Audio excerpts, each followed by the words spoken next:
Hello everyone, welcome to the channel. I'm Cheryl and this is True Crime and Other Stuff. Thanks for being here. Thanks for taking the time out and watching my videos. Okay, so today we are going to talk about Taylor Schabusiness. This woman, if you don't know, was convicted of dismembering her lover and putting his head and penis in a bucket. She has been convicted. The trial only lasted like 3 or 4 days, and the jurors only took about an hour to convict her. All right, so let's get into this.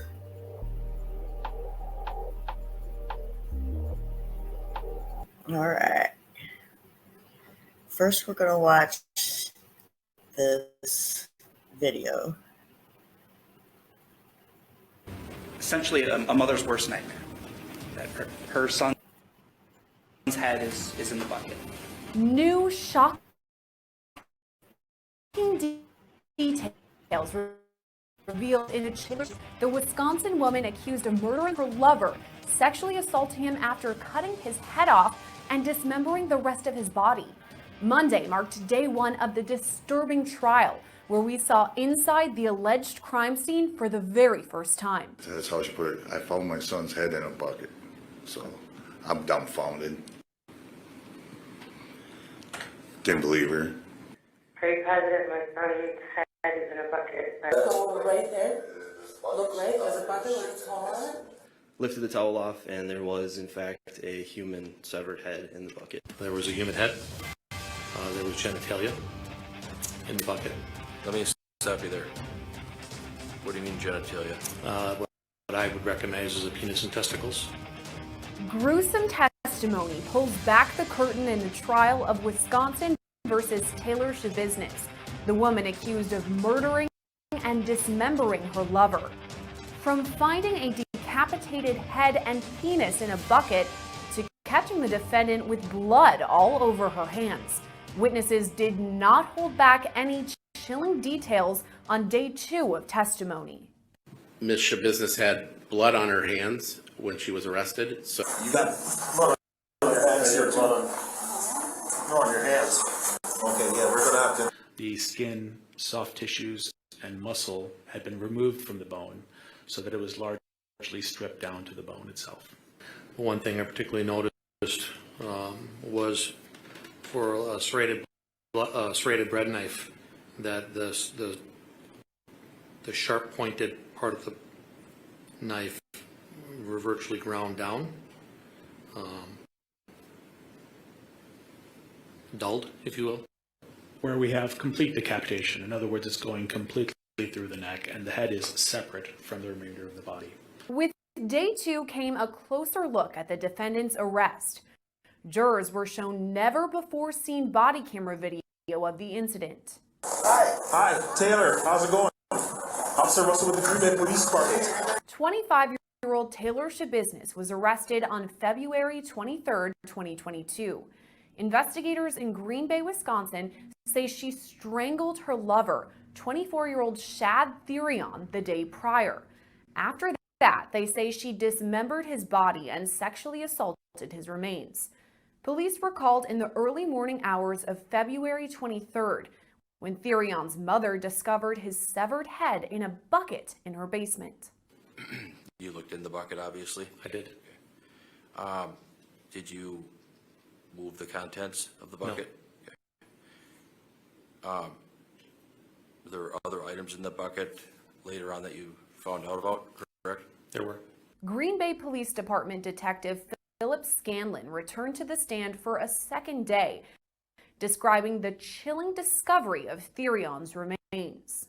What other items were in the bucket? There was remains, 2 different specific types of remains that I observed. What kind? There was a human head. There was genitalia in the bucket. Let me stop you there. What do you mean genitalia?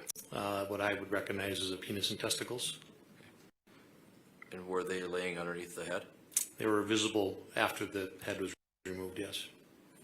What else did you see? I observed a black Miracle 3 kitchen blade knife that was removed, kitchen knife. I observed a yellow pocket knife, I guess for best description, with a pocket knife with a yellow handle. There was a head of a razor, like a shaving razor blade, a nail, Jolly Rancher, and there was a flesh material that the doctor just described as a flesh material. Blood in the bucket as well? There was blood in the bucket, yes. Prosecutors also called Deputy Medical Examiner Dr. Vincent Tranquita to the stand, who described the multiple locations where Therion's remains were recovered. Doctor, I believe you mentioned essentially in the room the 4 main containers where human remains were located. Is that consistent with your recollection?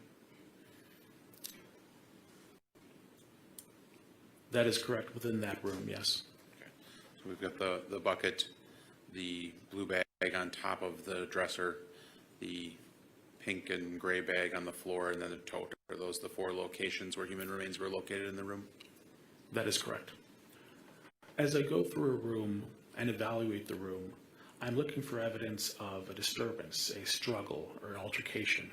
I'm looking for signs of biological material which may tell me where a body part may be located. I'm also looking for evidence that may have contributed to the death. In other words, instruments, objects, weapons, evidence of drug paraphernalia. In this case in particular, I'm also looking for places that a body may be concealed, or that might be evidence of movement of a body from one location to another. Tranquita noted several pieces of Therion's dismembered body were missing from the basement. I'm trying to recover as much of the individual as possible to try to ascertain that as much evidence as can be gained has been collected. As you were going through the room, did you note that it was possible you did not have the entire body present in that room? Yes, I did. Did you note specifically what was missing? On my inventory, I believe I was missing the right thigh, specifically from about the waist to about the knee. I believe that I was missing as well I was also missing the left thigh and left leg. Those missing body parts were later recovered in a Chrysler minivan registered to Scott Tomes, who was living with Schabusiness at the time of her arrest. Who else is in the apartment? Be straight up. Tomes? Who else? Just Tomes? Is he armed? Body camera video shows officers approach the minivan in the early morning hours of February 23rd. A crock pot box can be seen in the back seat, where some of Therion's remains would later be discovered.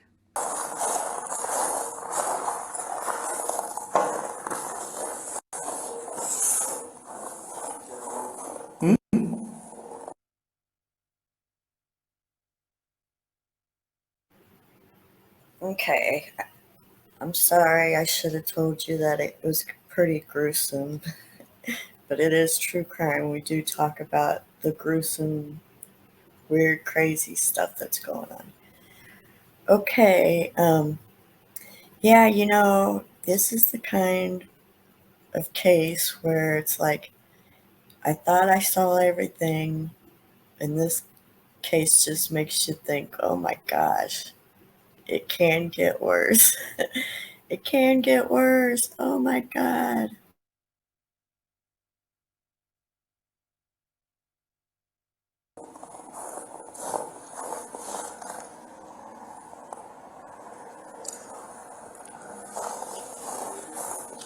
Nothing. Hey. I believe we recovered the right femur or leg bone of the thigh of the decedent. We also recovered a portion of left thigh, and we also recovered a portion of left leg from about the level of the knee to the ankle. And doctor, was there anything noteworthy about the parts that you recovered from the van? When they were recovered from the van, they were placed in I believe, a crock pot box. There was evidence of skeletal trauma, including sawing, chop injuries, start and stop injuries of the bone consistent with dismemberment. Anything else about the amount of flesh that remained on those items that were recovered from the van? Specifically, the right femur had been defleshed. In other words, the skin, soft tissues, and muscle had been removed from the bone so that it was largely stripped down to the bone itself. Tranquita testified Therion's body was dismembered, with his head completely cut off and parts of his body unfleshed.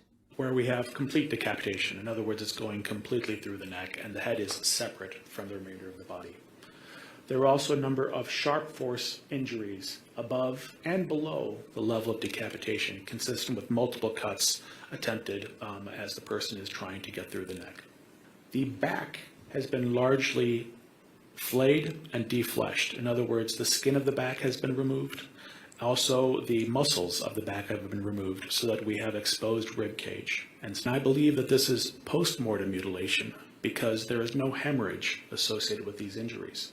In other words, I have multiple sharp force trauma with multiple stab wounds, multiple punctures, multiple incised wounds of the skin, deep cuts within the muscles and tendons and soft tissue, deep cuts within the bone, but all of these cuts are non-hemorrhagic. In other words, there's no blood or bleeding associated with it.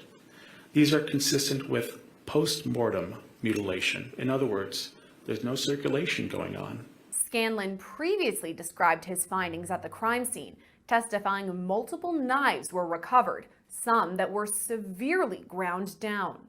One of the knives in the Jimmy Choo bag, it appears to be a bread knife out of the kitchen block. Were you able to make any specific observations about that knife? I mean, the obvious observation was the red tissue and staining on the handle and on the blade. The one thing I particularly noticed was for a serrated bread knife that the sharp pointed part of the knife were virtually ground down, dulled, if you will. Okay. So that is a knife that was serrated, is that correct? Yes. And what do you mean by ground down? Being familiar with a bread knife, you know, it's a large serrated knife to cut bread, and it's the pointy ends are shallowed, more flattened, dulled. But prior to any dismemberment, Tranquita says Therion was strangled to death. This is a great deal of force. We're not talking about simply injuries to the superficial structures, for example, the skin. I have injuries to the very thick muscles on the sides of the neck. I have injuries to the soft tissues beneath this. I have injuries to all the soft tissues surrounding the neck, and I also have hemorrhage on the soft tissue on the anterior aspect of the cervical spine. This is hemorrhage deep through multiple layers of the neck, consistent with a great deal of force being applied and a great deal of injury. I had numerous petechial hemorrhages, or burst blood vessels, of the skin of the face, of the conjunctivae around the eyes, or the pink around the eyes.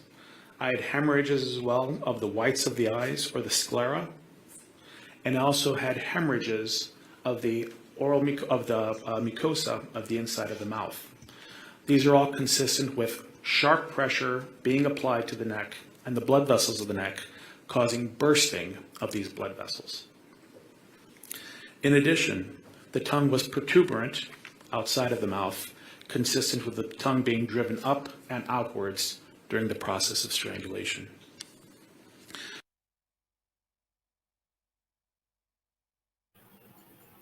Yeah, and there's a police interview where she was asked why she didn't stop when she was choking him, why she didn't stop, and she said that she liked it. Oh my goodness. You know, at first I thought she was maybe crazy, but the more I get into this, I think she knows exactly what she's doing. All right, let's. When I examined the tongue itself, There was a patterned indentation on the surface of the tongue, consistent with an object being pressed hard across the tongue such that it left an indentation within the tongue.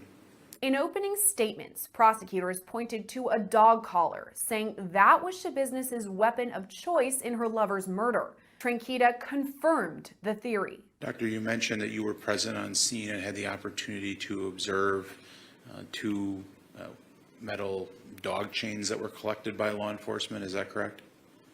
That is correct. And did you note any consistency between those chains that were collected and the marks that you observed on Chad Therian's body? Yes, I did. And what was that? When I'm observing injuries or trying to interpret injuries, I am looking for patterns. Anything that I can use to convey to an investigator, hey, you may want to look for this at the scene. In this case, we had very organized, repeating, interrupted indentations on the surface of the tongue, very evenly spaced apart. This would not be inconsistent with the pattern of a chain and the chain links as they twist, leaving separate corner impressions on the surface of the tongue. While Therion's remains were largely bloodless, according to Tranquita, some blood was recovered from the bucket and a toxicology report was performed. From the fluid that was submitted, we found cocaine. We found cocaine metabolite benzoyl ecgonine. We found methamphetamine. We found amphetamine. We found delta-9 tetrahydrocannabinol, or the active component of marijuana. And I believe we also found nicotine, which is present in most tobacco products. In addition, Tranquita found Therion was COVID positive at the time of his death. At the scene, we performed the examination as I previously described. In addition, because this occurred during the time of the pandemic, we also did a nasopharyngeal swab to determine if the decedent was COVID positive, and he was. Jurors also heard firsthand accounts from Green Bay police officers who took Schabusiness into custody after Therion's remains were first found. She appeared to be in shock or very surprised to see us. I equate it to a deer in the headlights kind of look, or a child caught with their hand in the cookie jar. Ms. Schabusiness had blood on her hands when she was arrested, so we knew at that point that there was, she was obviously involved in the incident, in the homicide. So body camera video shows officers discover bloody footprints just moments before Schabusiness is taken into custody. Is this blood? Does this look like blood to you? Or am I just tripping? Bloody footprint? You see this right here? Could possibly be blood.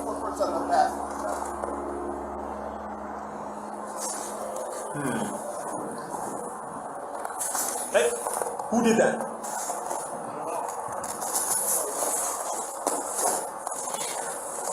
Hi, Taylor. How's it going? Officer Russell with the Green Bay Police Department. Just make sure you ain't got nothing on you here. With Taylor. Taylor, you never warrant for your arrest. Just put your hands behind your back, quick. Anybody else in your apartment? You got blood on your hands here, too. No, on your hands. Okay, yeah, we're gonna have to. What apartment? I had Officer Kenny assist me with taking photographs of what looked like smeared blood on her hands and on her clothing. I also had her remove the sweatshirt that had what appeared to be blood on it, as well as her socks and her shoes. Mid-body camera video, Schabusiness appears to be smiling while speaking with officers. Nobody's armed? Nobody's armed. You sure? Schabusiness was also caught on camera smiling in the courtroom on Tuesday after Brown County District Attorney Dave Lissay argued the merit of a graphic autopsy photo showing Therion's decapitated head. Schabusiness can be seen laughing at the judge's ruling. This photograph, it does depict the crime victim's face, at autopsy, and the state believes the photograph, while it does depict his face, and I understand it is arguably prejudicial, it is highly relevant because it demonstrates the indicia of strangulation, which is ultimately the doctor's determination as to the cause of his death, and can describe why he believes that the strangulation occurred prior to his death. And it actually shows a small portion of the remainder of his body, which demonstrates different coloration. So it's a highly relevant photograph. Photos can be helpful. They can. And so I understand that argument. The doctor could just simply describe everything, but the question is this going to be helpful to the jury? Law and Crime Network also caught Schabusiness on camera appearing to point finger guns at Judge Thomas Walsh before jurors were brought into the courtroom. In the second half of day 2, jurors heard from additional first responders who spoke with Schabusiness immediately after her arrest. They also heard from expert witnesses about DNA analysis.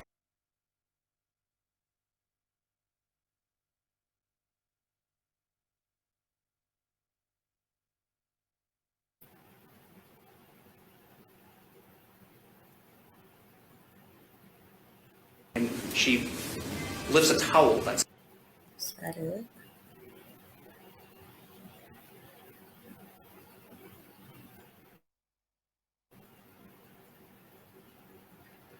Okay, I guess that's it. All right, I'll bring some more on this case if you're interested in this. And I'm working on another video for the Long Island serial killer and one on Robert Chambers. If you don't know who Robert Chambers is, he's one of the first videos I ever did on this channel. He was also known as the Preppy Murderer, and he was just let out of prison recently. So I think I'll make a video about that. And yes, I'm very busy. So thanks for watching my videos and have a blessed day.